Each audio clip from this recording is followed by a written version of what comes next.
휴대폰이 울렸습니다. 화면에 뜬 번호를 보니 집주인이었습니다. 받기 전부터 가슴이 철렁 내려앉았습니다. 떨리는 손으로 통화 버튼을 눌렀습니다. 여보세요. 은희 씨, 이번 달 월세도 밀렸습니다. 이번에는 저도 어쩔 수 없어요. 집주인의 목소리는 단호했고 말끝은 매정했습니다. 통화를 끊자마자 휴대폰 화면에 또 다른 알림이 떴습니다. 단전 예고 3일 이내 미납 시 전기 공급 중단. 순간 숨이 턱 막혔습니다. 아, 진짜 어떻게 하지? 혼잣말이 새어나왔지만 들어주는 사람은 아무도 없었습니다. 손에 쥔 휴대폰이 천근만근 무겁게 느껴졌습니다. 화면 속 빨간 글씨들이 제 눈을 찔러댔습니다. 카드 결제일, 보험료, 휴대폰 요금까지. 밀린 것들이 한두 개가 아니었습니다. 현관문을 열자마자 제 눈에 들어온 건 빨간 압류 딱지였습니다. 어제까지만 해도 아무렇지 않게 드나들던 문이었는데 오늘은 그 문 앞에 빨간 종이가 붙어 있다는 사실만으로 제 존재 자체가 부정당하는 기분이었습니다. 정말 이런 일이. 손끝이 덜덜 떨렸습니다. 그 종이를 뜯어내려 했지만 종이 한 장조차 쉽게 떨어지지 않았습니다. 접착제가 얼마나 강한지 손톱으로 긁어도 조금씩밖에 떨어지지 않았습니다. 이웃들의 시선이 따가웠습니다. 커튼 틈으로 힐끗힐끗 들여다보는 게 느껴졌습니다. 아줌마, 저 집 완전 망했나 봐. 쯧쯧, 그래도 애가 있는데. 멀리서 들려오는 수군거림에 얼굴이 화끈거렸습니다. 결국 저는 바닥에 털썩 주저앉아 버렸습니다. 제 이름은 박은희입니다. 저는 한때 농산물 도매상을 운영하던 사장의 아내였습니다. 남편 최준학, 누구보다 성실한 사람이었습니다.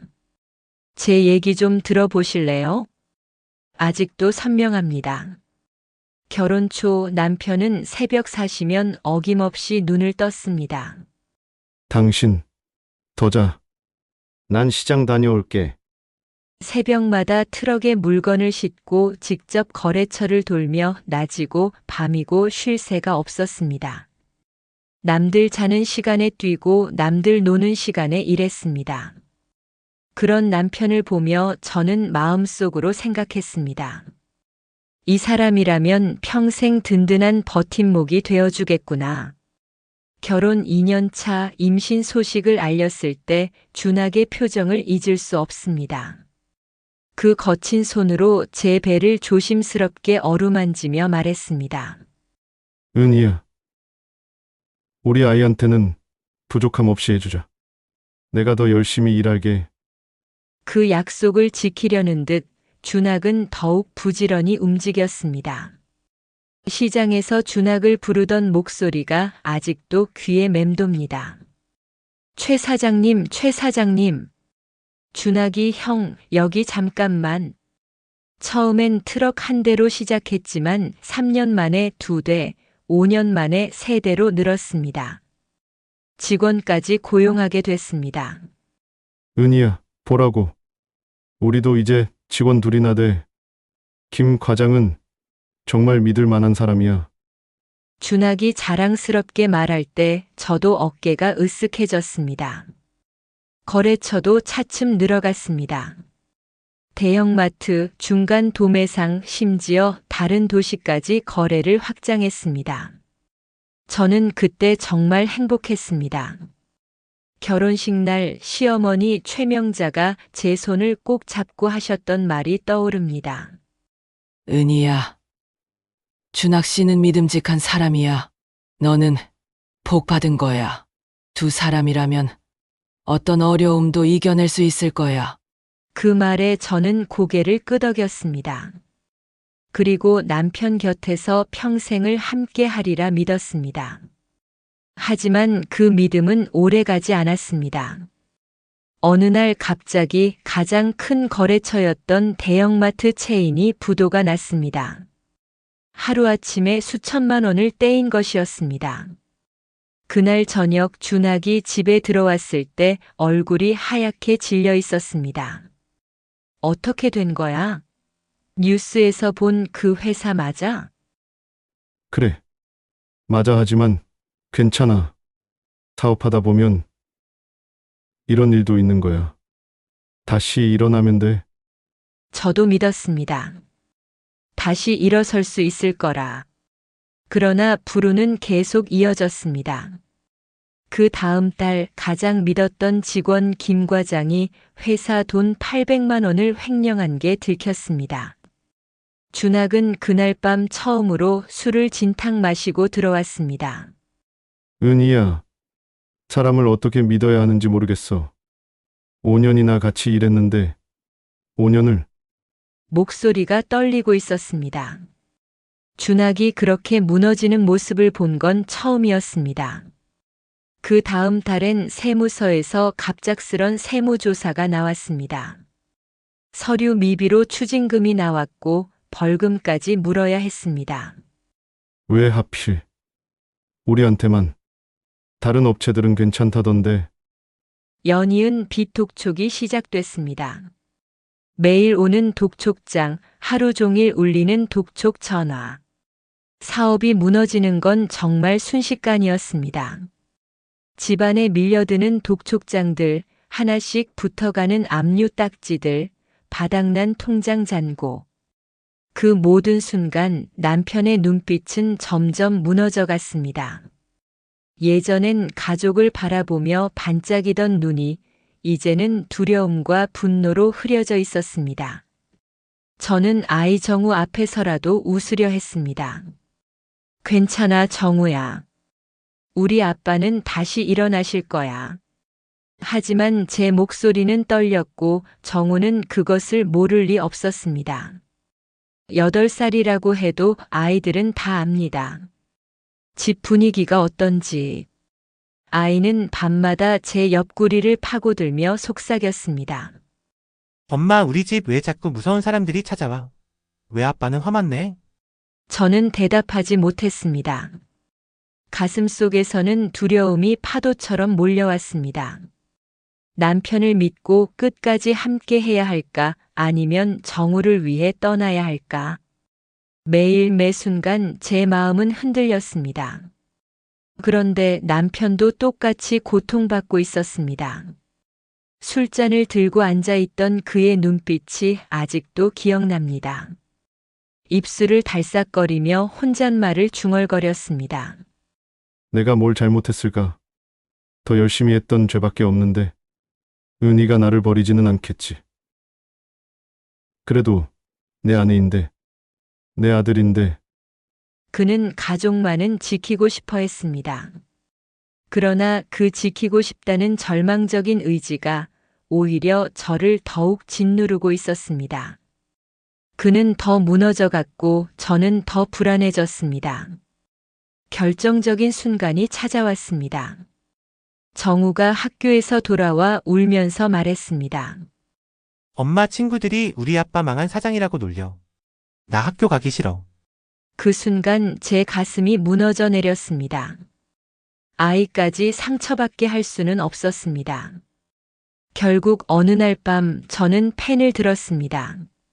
식탁 위에 종이 한 장을 올려두고 글자를 써내려갔습니다. 이혼합시다. 아이는 내가 데려가겠어요.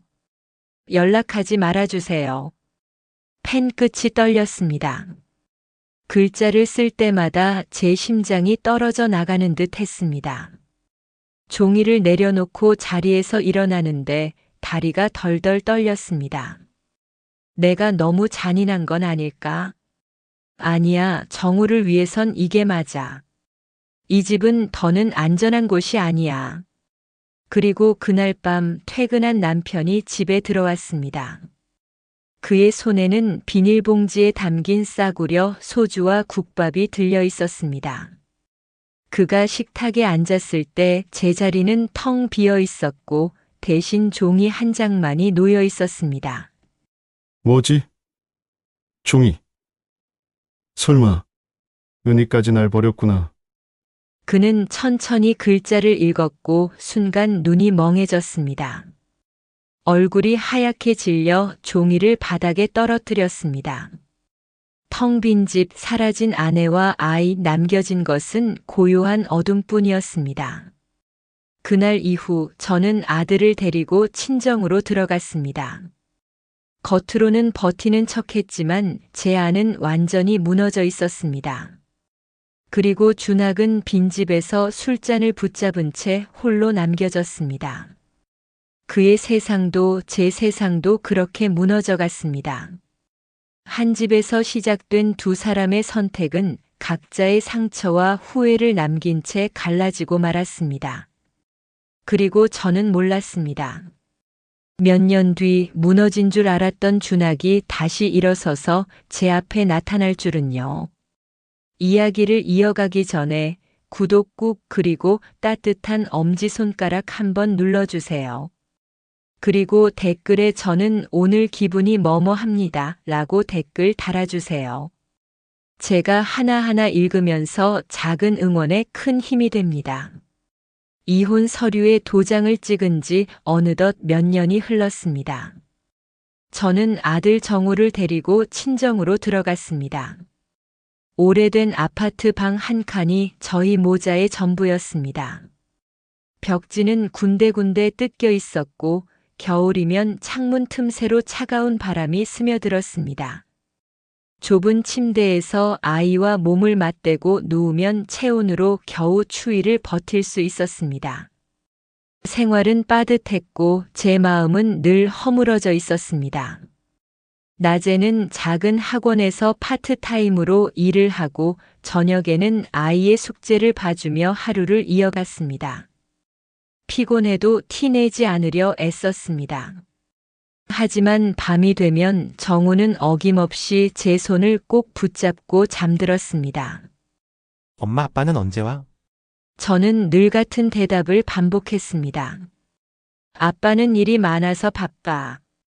정우가 조금 더 크면 다시 볼 수 있을 거야. 그 말을 할 때마다 제 속은 저릿했습니다. 사실 저는 그 사람의 근황조차 알지 못했습니다.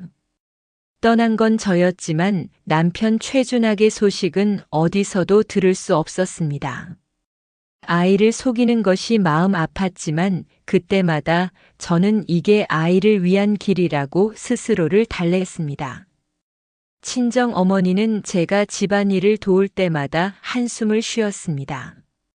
아버지는 말씀이 없으셨지만 가끔 제 어깨를 툭툭 두드리며 위로해 주셨습니다. 그런 분위기 속에서 저는 점점 더 위축됐습니다. 어느 날 시장에 들렀다가 과거 남편과 거래를 하던 과일가게 사장을 만났습니다. 그는 저를 보자마자 반갑게 손을 흔들었습니다. 하지만 그의 표정에는 묘한 기대감이 섞여 있었습니다. 은희 씨 소식 들었어요? 준학 씨 다시 일어나고 있다더군요. 저는 그 말에 걸음을 멈췄습니다. 귀가 번쩍 뜨였습니다. 그가 다시 일어난다고요? 도저히 믿을 수 없었습니다. 사장은 자세히는 모르지만 허름한 창고 하나를 빌려 다시 일을 시작했다고 했습니다. 그 젊은 친구하고 둘이서 하는 것 같던데 요즘 제법 바빠 보이더라고요. 집으로 돌아오는 길 제 머릿속은 복잡했습니다. 제가 알던 준학은 실패와 좌절 속에서 술에 기대던 사람이었습니다. 그런데 다시 일어섰다니 믿기 어려웠습니다. 마음 한구석에서는 안도감이 밀려왔지만 동시에 묘한 배신감도 들었습니다. 나 없이도 그렇게 잘 살 수 있었던 거야? 라는 생각이 들었거든요. 며칠 뒤 또 다른 경로로 비슷한 이야기를 들었습니다. 어머니의 지인을 통해서였습니다. 준학 씨가 요즘 아는 청년하고 인터넷 직배송을 한다더라. 장영민이라고 참 성실한 애래. 저는 멍하니 그 이야기를 들었습니다. 처음 듣는 이름이었지만 귀에 오래 남았습니다. 장영민. 도대체 어떤 사람일까? 그날 밤 저는 쉽게 잠들 수 없었습니다. 정우가 자고 난 뒤 저는 창밖을 바라보며 생각에 잠겼습니다. 준학이 혼자가 아니라는 것이 다행이면서도 그 자리가 제가 아니라는 것이 서글펐습니다. 나중에 들은 이야기로는 장영민은 예전에 새벽마다 시장 앞 편의점에서 아르바이트를 하던 청년이었습니다.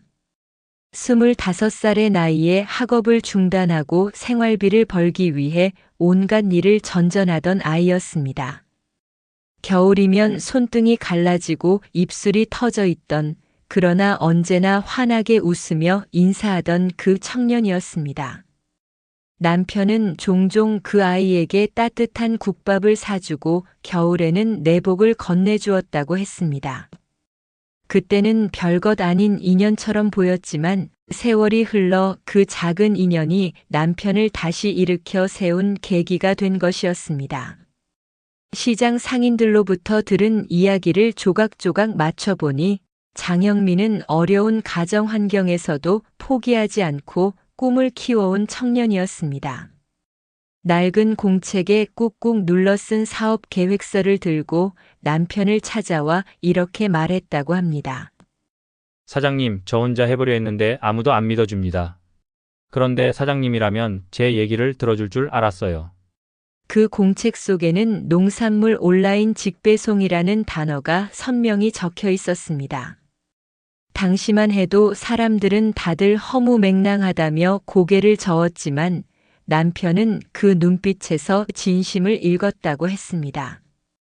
아마도 한때 자신처럼 절망의 구렁텅이에 있던 사람이라서 그 간절함을 알아볼 수 있었던 게 아닐까요? 경민아, 나도 지금 밑바닥이야.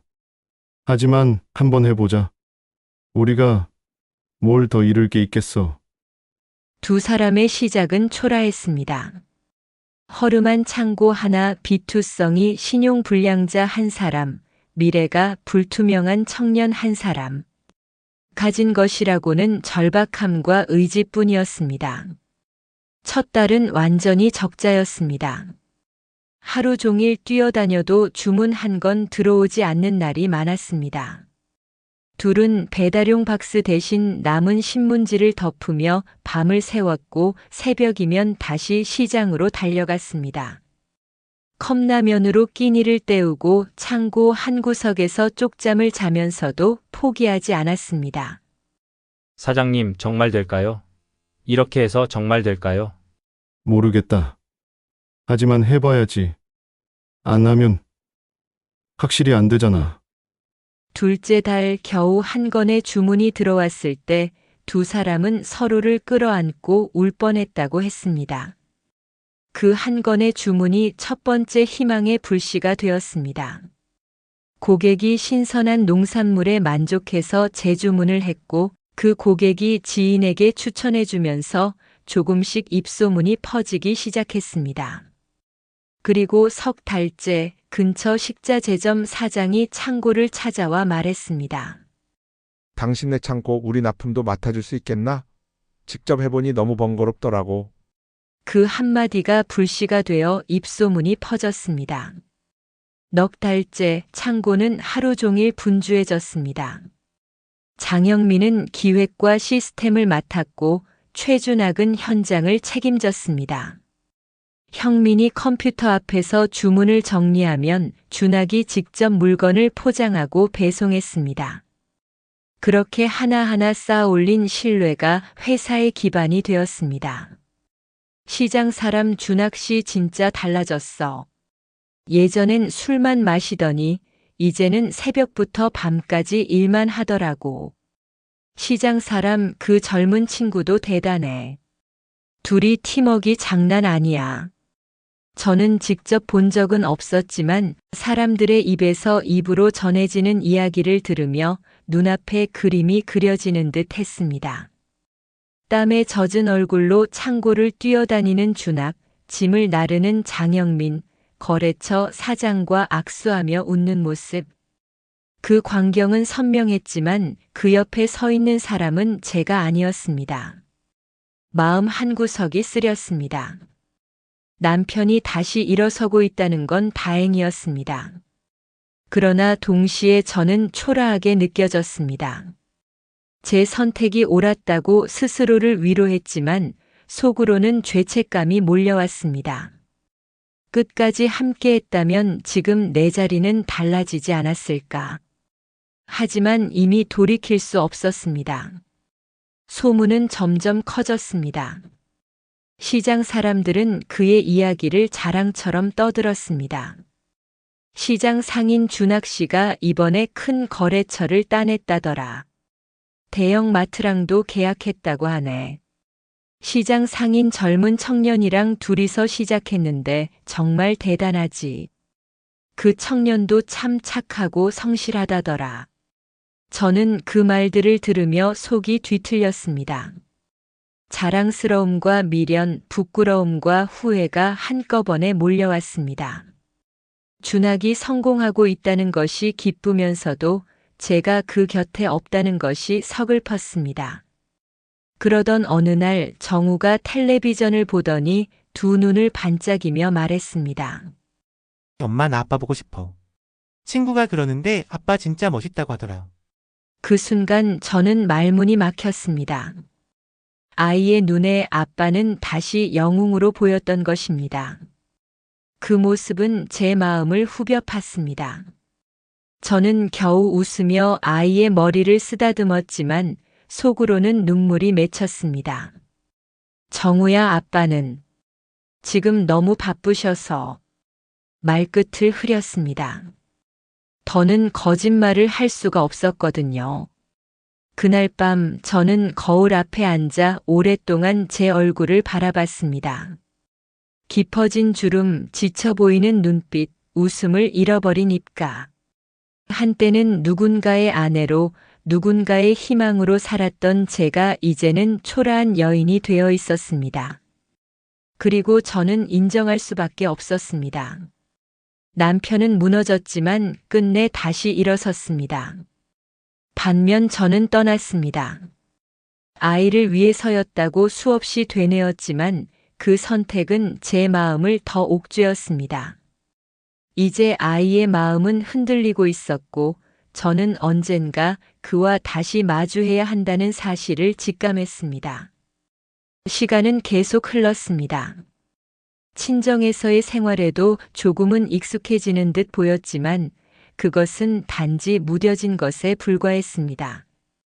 상처는 아물지 않았고 제 마음속 깊은 곳에는 여전히 준학의 그림자가 남아 있었습니다. 낮에는 일하고 아이를 돌보며 분주하게 살았지만 밤이 되면 불 꺼진 방에서 눈물이 저절로 흘렀습니다. 정우가 곤히 자는 얼굴을 보면 내가 한 선택이 정말 옳았을까? 이 아이에게 평생의 상처를 남긴 건 아닐까 하는 자책이 끊임없이 올라왔습니다. 그런 어느 날 동네 아주머니가 저를 붙잡고 뜻밖의 소식을 전했습니다. 은희 씨, 준학 씨 회사의 직원이 벌써 20명이 넘는다더라. 뉴스에도 나왔다면서? 순간 귀를 의심했습니다. 준학이 회사를 꾸렸다고요? 그것도 직원이 20명이나 되는 규모로 성장했다니 믿기 어려웠습니다. 아주머니는 흥미진진한 표정으로 계속 말을 이었습니다. 농산물 온라인 배송 회사래. 요즘 대박이라고 하더라고. 그 젊은 친구랑 둘이서 시작했는데 벌써 이렇게 컸다니까. 집으로 돌아오는 길 머릿속은 복잡했습니다. 제 기억 속 준학은 늘 지쳐 있었습니다. 술병을 옆에 두고 무너져 내리듯 앉아있던 모습, 공허하게 방 안을 바라보던 뒷모습. 그런데 지금 사람들은 그를 다시 일어선 사람이라고 부르고 있었습니다. 저는 믿을 수 없었습니다. 동시에 묘한 자괴감이 밀려왔습니다. 그때 내가 곁에 있었다면 지금 내 자리는 달라져 있지 않았을까. 하지만 또 다른 목소리가 들렸습니다. 아니야, 그때는 너무 힘들었어. 아이를 위해서였잖아. 누구라도 그렇게 했을 거야. 그렇게 스스로를 설득해 보았지만 죄책감은 사라지지 않았습니다. 시장에서 들려오는 소문은 갈수록 커졌습니다. 시장 상인 준학 씨가 이번에 거래처 크게 뚫었다더라. 대기업이랑도 계약했다고 하네. 시장 상인 그 청년이랑 둘이서 시작했다는데 정말 대단하지. 컴퓨터로 주문받고 바로바로 배송하는 시스템 만들었다더라. 사람들은 이제 그를 실패한 사장이라고 부르지 않았습니다. 대신 다시 일어선 사람 재기의 상징이라 칭했습니다. 저는 직접 보지 않았지만 눈앞에 장면이 그려졌습니다. 땀에 젖은 얼굴로 창고를 뛰어다니는 준학, 짐을 나르는 장영민, 거래처 사장과 손을 맞잡으며 웃는 모습. 그 장면은 선명했지만 그 곁에 있는 사람은 제가 아니었습니다. 며칠 뒤에는 더 놀라운 소식이 들렸습니다. 은희야, 내 남편 회사가 신문에 났다더구나. 젊은 청년과 중년 사업가의 성공적인 협업이라고 제목이 크게 나왔다는데. 어머니는 그 신문 기사를 직접 보고 오신 것 같았습니다. 표정이 복잡하셨거든요. 자랑스러우면서도 안쓰러운 듯한 눈빛이었습니다. 사진도 실렸다더라. 둘이서 웃으면서 악수하는 모습이 준학이 그 얼굴이 참 좋아 보이더구나. 마음이 점점 복잡해졌습니다. 정우의 아버지가 다시 일어섰다는 건 다행이었지만 동시에 제 자신이 초라해 보였습니다. 한때는 제가 그의 곁을 지켰던 아내였는데 이제는 그림자처럼 사라져버린 존재가 되어 있었습니다. 그 자리에는 장영민이라는 젊은 파트너가 있었고 사람들은 그 둘의 성공 스토리를 부러워하며 이야기했습니다. 정우도 변했습니다. 어느 날 학교에서 돌아온 아이는 흥분된 목소리로 달려와 말했습니다. 엄마, 애들이 다 아빠 얘기했어. 우리 아빠 TV에 나왔다고. 진짜 멋있대. 아이의 두 눈은 반짝였고 얼굴은 자랑스러움으로 빛났습니다. 저는 대답하지 못하고 그저 아이를 바라봤습니다. 기쁨과 슬픔이 동시에 밀려왔습니다. 아이의 눈에 아빠는 영웅처럼 다시 살아났지만 그 옆에는 제가 없다는 사실이 가슴을 저렸습니다. 선생님이 그러는데 아빠 회사가 정말 잘 된다고 하셔. 나도 나중에 아빠처럼 되고 싶어. 아이의 말 한마디 한마디가 제 가슴을 찔렀습니다. 정우에게 아빠는 이제 자랑스러운 존재가 되어 있었는데 정작 저는 그 아빠와 멀어져 있었습니다.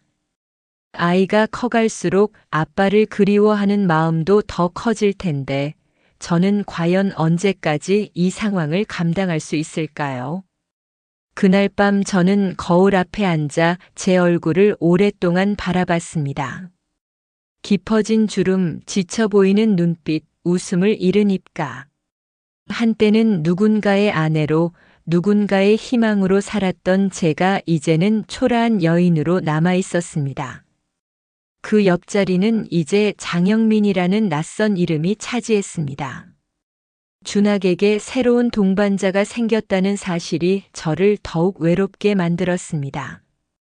그러던 며칠 후 정우는 제 앞에 앉아 진지한 눈빛으로 물었습니다. 엄마, 우리 아빠 만나면 안 돼? 나 아빠랑 밥 먹고 싶어. 순간 심장이 철렁 내려앉았습니다. 아이의 눈빛은 간절했고 저는 그 시선을 외면할 수 없었습니다. 그러나 마음속에서는 두려움이 치솟았습니다. 다시 마주했을 때 준학은 저를 어떻게 볼까? 이미 그는 제 옆이 아닌 다른 인연과 함께였습니다. 저는 과연 어떤 얼굴로 그의 앞에 설 수 있을까요? 친구들 아빠는 다 같이 놀아주는데 우리 아빠는 왜 안 와? 아빠가 나를 싫어해. 아이의 목소리가 떨리고 있었습니다. 10살이 된 정우에게 아빠의 부재는 점점 더 큰 상처로 다가오고 있었습니다. 저는 더 이상 아무 말도 할 수 없었습니다. 아빠가 바쁘다, 나중에 만날 수 있을 거다 같은 변명들이 이제는 공허하게 들렸습니다. 그날 밤 잠자리에 들어도 머릿속은 복잡했습니다. 두 가지 목소리가 끝없이 싸웠습니다. 하나는 아이를 위해서라도 만나야 한다는 것이었고, 다른 하나는 아니야, 이미 늦었다. 그는 너를 원하지 않을 것이다라는 것이었습니다. 그러나 점점 더 분명해지는 사실은 하나였습니다. 더 이상 피할 수 없다는 것이었습니다. 아이는 자라나고 있었고 시간이 지날수록 아버지를 찾는 마음은 더 강해질 것이었습니다. 언젠가는 정우가 직접 아버지를 만나러 가겠다고 나설지도 모른다는 생각이 들자 두려움이 더 커졌습니다. 저는 낡은 앨범을 꺼내 들었습니다. 한 장 한 장 넘기다 마지막 장에서 웃고 있는 세 사람의 얼굴이 나왔습니다. 식탁에 둘러앉아 웃던 가족, 그 속에 있는 저는 참 행복해 보였습니다. 준학도 정우를 무릎에 앉히고 환하게 웃고 있었고, 정우는 두 팔을 활짝 벌리며 카메라를 향해 웃고 있었습니다. 그때는 모든 것이 영원할 것 같았는데, 지금은 그 모든 것이 깨어져 버린 기억 속에만 남아 있었습니다. 사진을 바라보는 순간 눈물이 쏟아졌습니다. 저는 인정할 수밖에 없었습니다. 준학은 무너졌지만 다시 일어섰습니다. 반면 저는 떠났습니다. 아이를 위해서였다고 수없이 되뇌었지만 그 선택은 제 마음을 더 옥죄었습니다. 이제 아이의 마음은 흔들리고 있었고 언젠가 그와 다시 마주해야 한다는 사실을 부정할 수 없었습니다. 그리고 무엇보다 아이에게는 아버지가 필요했습니다. 제가 아무리 사랑으로 키우려 해도 아버지의 빈자리는 채워질 수 없었습니다. 사진을 덮으며 저는 마음속으로 다짐했습니다. 언젠가 다시 마주하게 된다면 어떤 말이 오가더라도 피하지 않겠다고. 그것이 제가 마지막으로 할 수 있는 책임이라는 생각이 들었습니다. 준학이 저를 어떻게 생각하든 장영민이라는 새로운 파트너와 얼마나 잘 지내고 있든 정우에게는 아버지가 필요했습니다.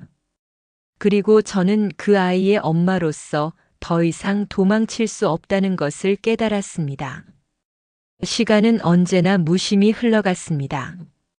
그러나 제 마음속에서는 여전히 미해결의 숙제가 무겁게 남아 있었습니다.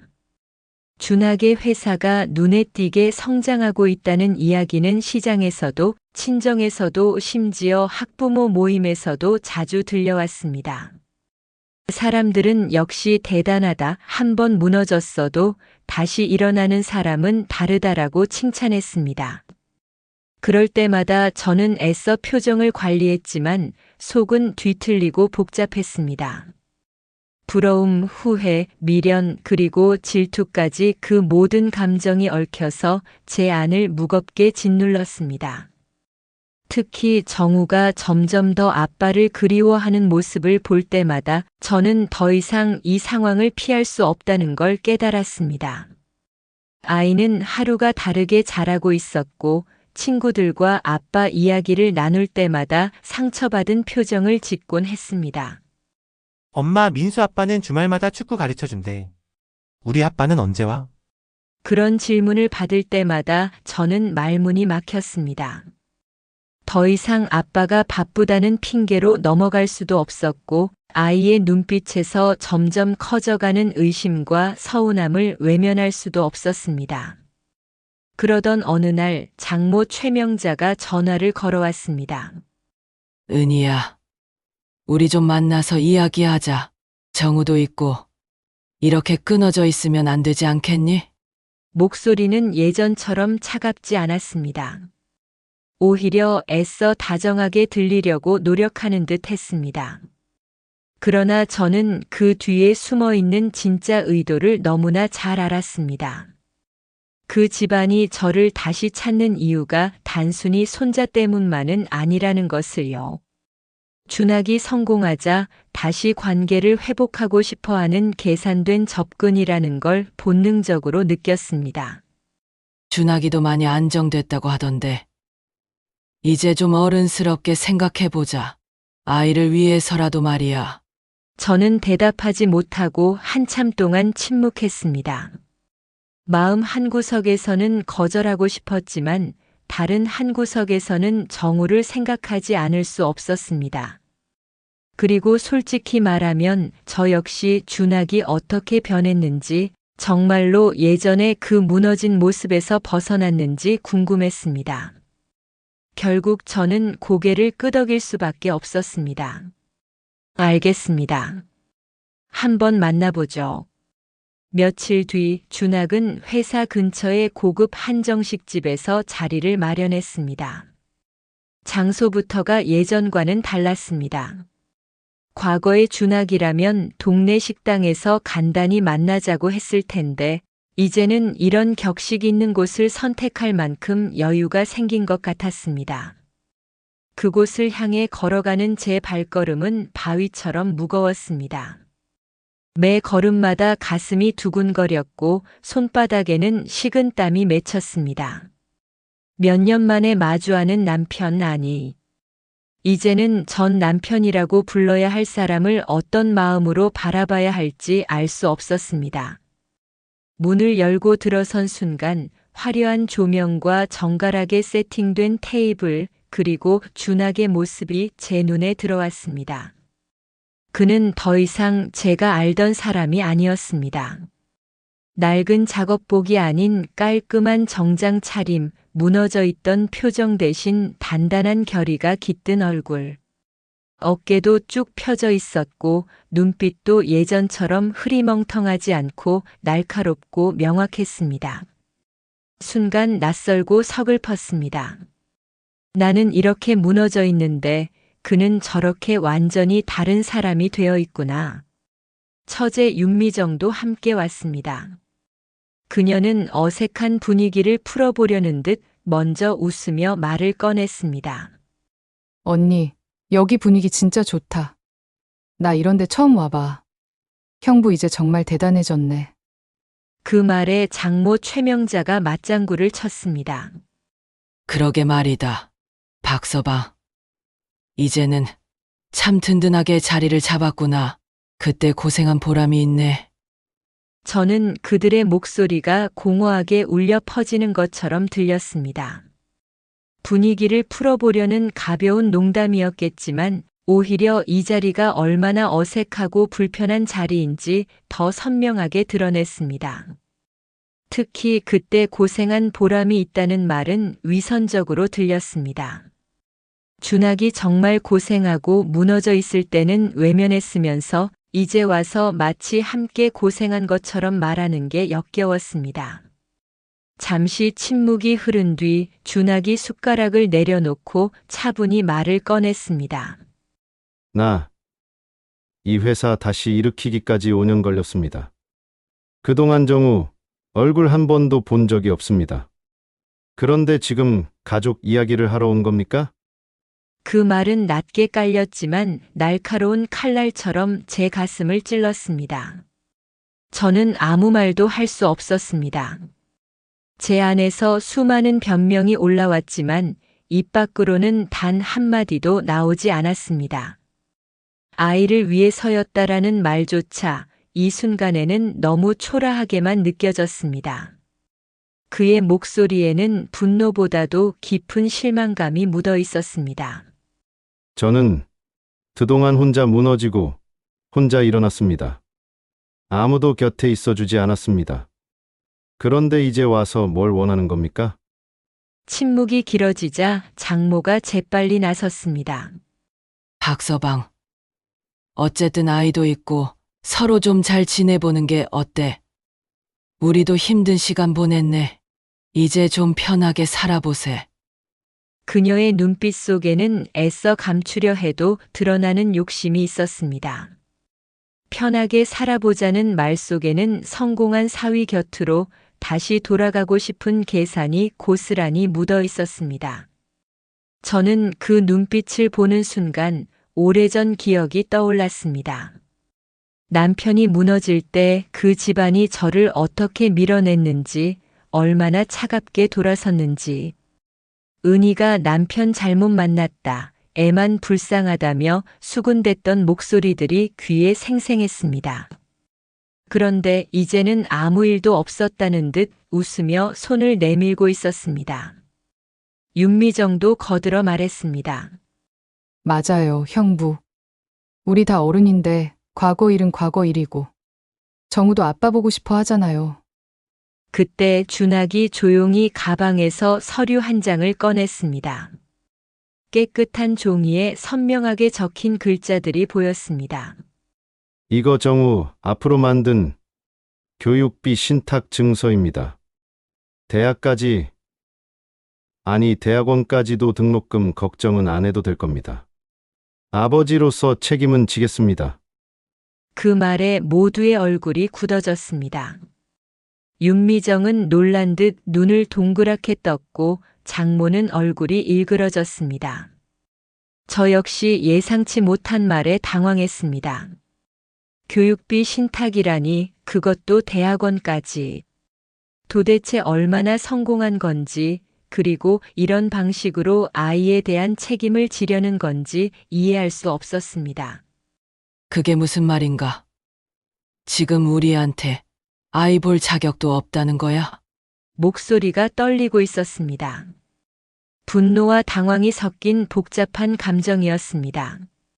준학은 잠시 숨을 고른 뒤 담담히 말했습니다. 자격은요, 누군가를 지켜줄 때 생기는 겁니다. 내가 무너질 때 당신들은 아무도 지켜주지 않았습니다.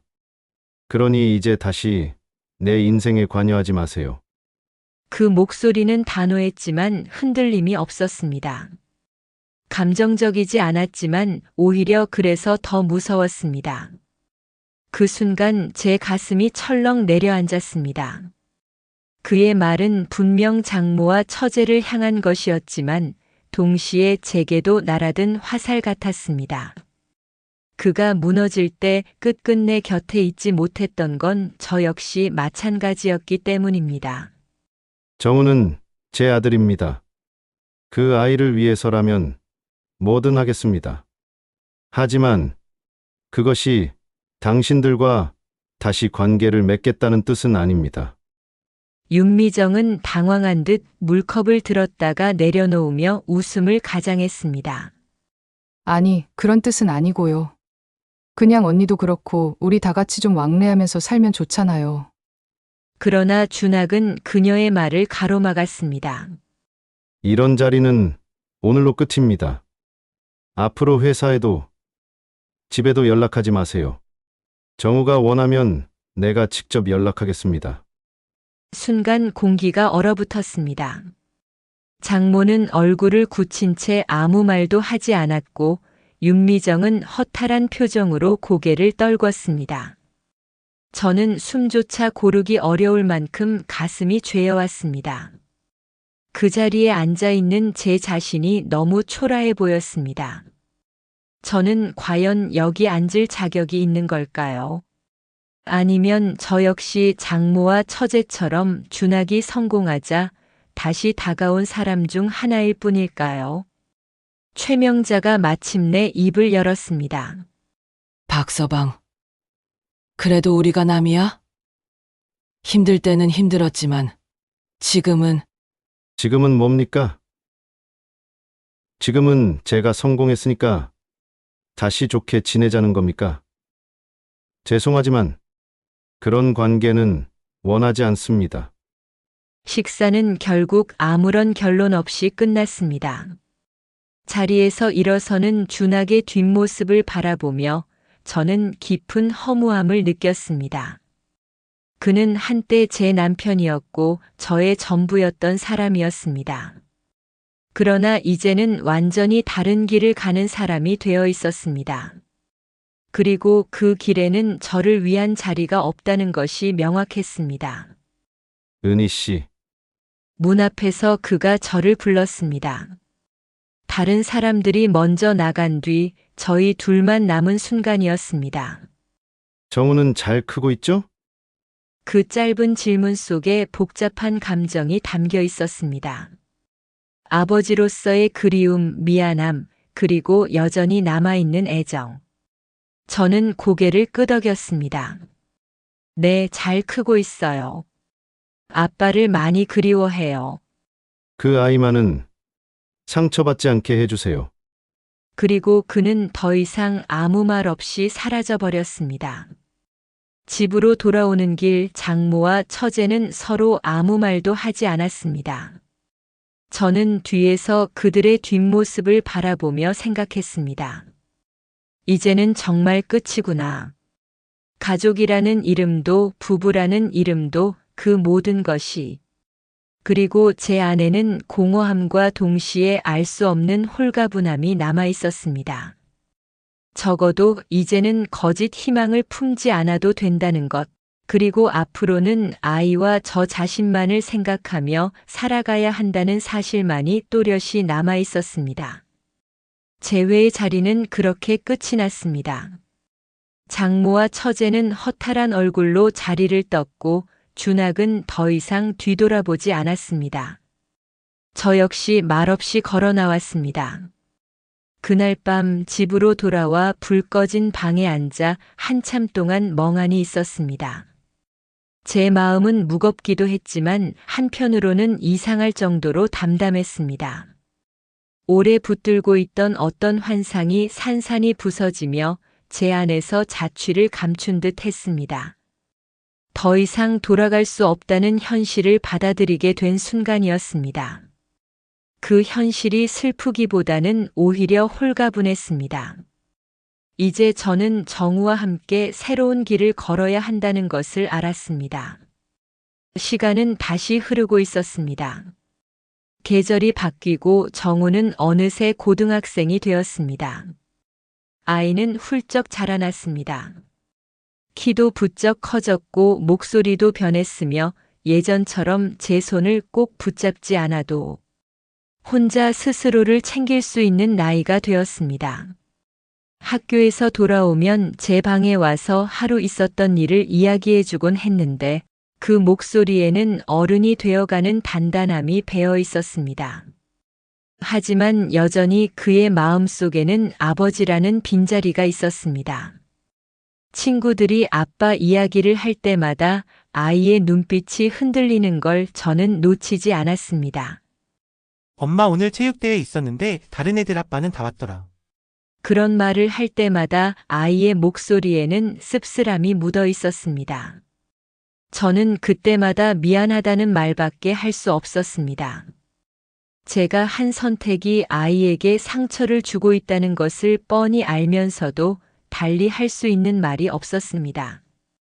그런 정우가 고등학교 2학년이 되던 해 여름이었습니다. 아이는 방학 동안 편의점에서 아르바이트를 시작했습니다. 처음에는 용돈을 벌고 싶다고 했는데 나중에 알고 보니 다른 목적이 있었습니다. 어느 날 정우가 제 방문을 조심스레 열고 들어왔습니다. 그의 얼굴에는 설레면서도 망설이는 기운이 묻어 있었습니다. 무언가 중요한 이야기를 하려는 듯 주저하다가 마침내 입을 열었습니다. 엄마 이번에 아르바이트에서 번 돈으로 아빠 생일 선물 사려고요. 그래서 같이 밥 한번 먹어요. 아빠랑 같이. 그 말을 듣는 순간 제 가슴은 두근거리며 복잡해졌습니다. 아직도 그 사람을 마주하는 것이 두려웠지만 아들의 진심을 막을 수는 없었습니다. 아이가 성장하면서 더 이상 제 선택 뒤에 숨어 있을 수 없다는 걸 알았습니다. 무엇보다 아이 눈에서 간절함을 읽을 수 있었습니다. 아버지를 그리워하는 마음이 얼마나 큰지 그 마음을 외면할 수는 없었습니다. 정우야, 정말 그게 내 마음이야? 네, 저 이제 곧 성인이 될 건데 아빠 얼굴도 제대로 기억이 안 나요. 그냥 한 번만이라도 같이 밥 먹고 싶어요. 아이의 목소리가 떨리고 있었습니다. 저는 잠시 눈을 감았다가 고개를 끄덕였습니다. 더 이상 미룰 수 없다는 것을 깨달았습니다. 준학에게 연락하는 것은 쉽지 않았습니다. 번호를 눌렀다가 끊기를 몇 번 반복했습니다. 마침내 통화 버튼을 눌렀을 때 익숙하면서도 낯선 목소리가 들렸습니다. 여보세요? 은희예요. 정우가 아빠랑 같이 식사하고 싶어 해서요. 전화 너머로 잠시 침묵이 흘렀습니다. 정우가 그렇게 말했다고요? 네. 아르바이트에서 번 돈으로 생일 선물도 사고 싶다고 해요. 알겠습니다. 언제 만날까요? 그의 목소리는 여전히 단단했지만 아들 이야기가 나오자 조금 부드러워진 것 같았습니다. 며칠 뒤 우리는 작은 국밥집에서 마주 앉았습니다. 정우가 직접 고른 곳이었습니다. 번듯한 고급 식당도 화려한 조명도 없는 소박한 공간이었습니다. 뜨거운 국물이 김을 올리며 보글보글 끓고 있었고 좁은 테이블에는 따뜻한 밥과 반찬 몇 가지가 놓여 있었습니다. 그 단출한 식탁 앞에서 세 사람은 어색하게 앉아 있었습니다. 준학의 모습은 몇 년 전과 또 달라져 있었습니다. 여전히 정장 차림이었지만 얼굴에는 세월의 흔적이 더 깊게 패여 있었습니다. 하지만 눈빛만은 예전처럼 흐리멍텅하지 않았습니다. 아들을 바라보는 그의 시선에는 그리움과 미안함이 가득했습니다. 정우는 두 사람 사이에서 분위기를 풀어보려 애썼습니다. 아빠, 이 집 국밥 진짜 맛있어요. 제가 알바하면서 친구들이랑 자주 왔거든요. 엄마도 좋아할 줄 알았어요. 그 아이의 눈빛은 순수했습니다. 저는 웃으며 고개를 끄덕였지만 속으로는 눈물이 고였습니다. 아이가 부모 사이에 다리를 놓으려 애쓰고 있다는 사실이 가슴을 아프게 했습니다. 17살 아이가 이런 역할을 해야 한다는 것이 얼마나 안쓰러운지요. 그래. 정우야. 너 많이 컸구나. 그의 목소리가 떨리고 있었습니다. 아이를 보는 아버지의 마음이 고스란히 드러나고 있었습니다. 아빠도 많이 바뀌셨네요. TV에서 봤는데 정말 멋있으시더라. TV에서 봤다고? 언제? 지난번에 성공한 기업인 인터뷰 나오셨잖아요. 친구들이 다 봤다고 하더라고요. 저도 자랑스러웠어요. 그 순간 준학의 얼굴이 일그러졌습니다. 자랑스러워하는 아들을 보며 미안함이 밀려오는 것 같았습니다. 미안하다. 정우야. 아빠가 너를 제대로 챙겨주지 못해서. 괜찮아요.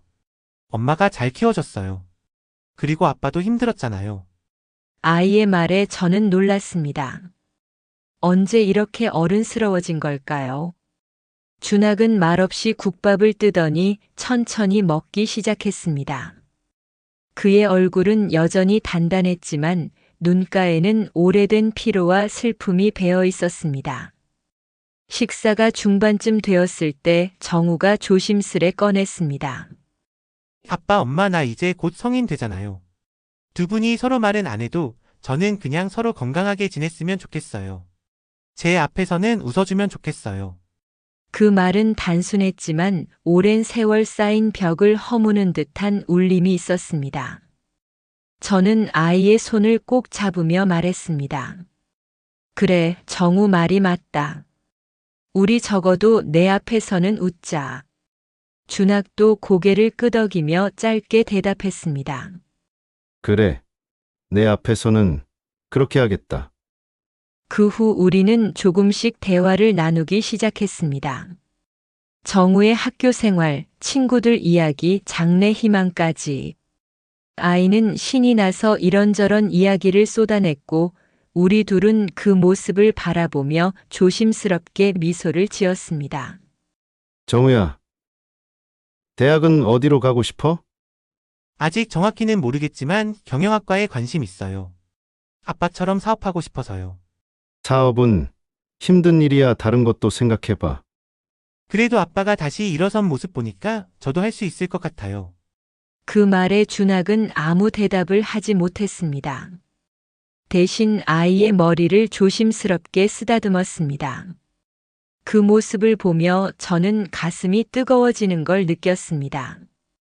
식사를 마치고 나올 때 정우가 작은 상자를 꺼내 들었습니다. 아빠 생일 축하해요. 제가 직접 골랐어요. 상자 안에는 소박한 지갑이 들어 있었습니다. 비싸 보이지는 않았지만 아이의 정성이 가득 담겨 있었습니다. 고맙다. 정우야, 소중히 쓸게. 그의 목소리가 떨리고 있었습니다. 그날 식사는 조용히 끝났습니다. 대단한 화해의 말도 과거를 되짚는 고백도 없었습니다. 그러나 저는 알았습니다. 그 단출한 한 끼가 우리에게 필요한 전부였다는 것을. 헤어지면서 준학이 저에게 말했습니다. 정우 잘 키우셨네요. 고맙습니다. 아니에요. 정우 아빠니까요. 앞으로 가끔 이렇게 만나도 될까요? 정우가 원한다면요. 저는 고개를 끄덕였습니다. 이제는 두렵지 않았습니다. 집으로 돌아온 뒤 저는 오래된 앨범을 꺼내 들었습니다.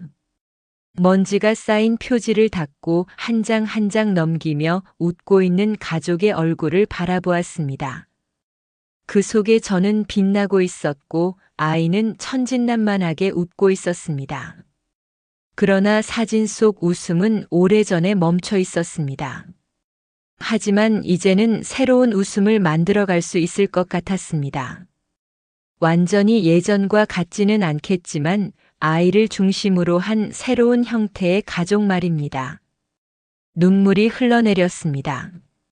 하지만 이번 눈물은 슬픔보다는 감사에 가까웠습니다. 저는 이제야 깨달았습니다.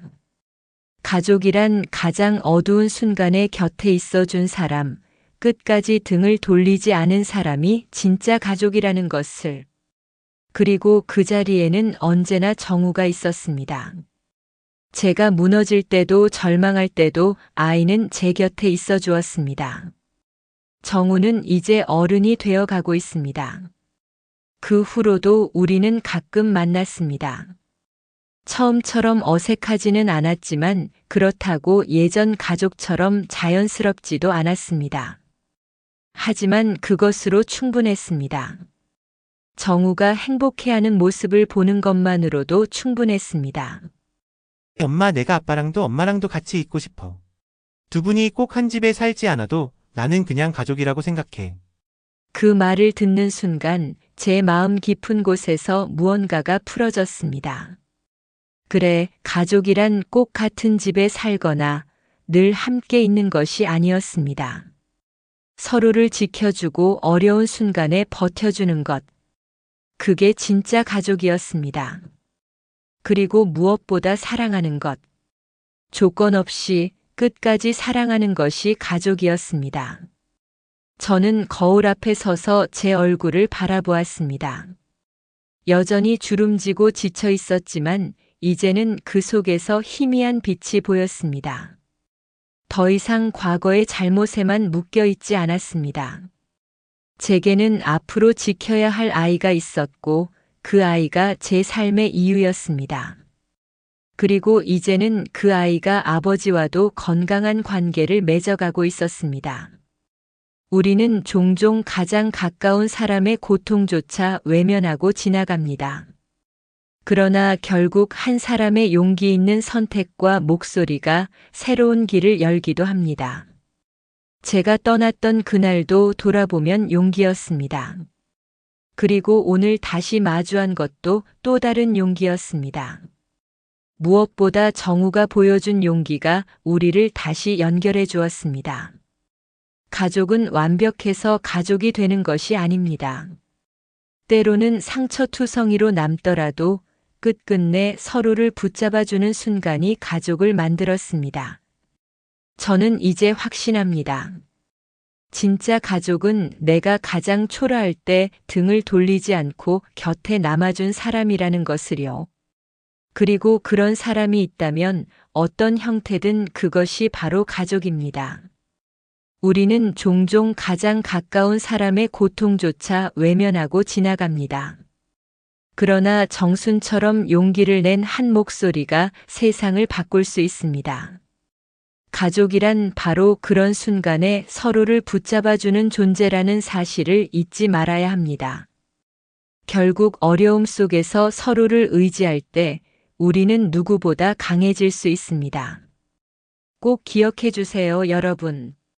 오늘 이야기는 여기까지입니다. 구독과 좋아요가 제게는 큰 힘이 되고 여러분의 한 줄 댓글은 늘 따뜻한 응원이 됩니다.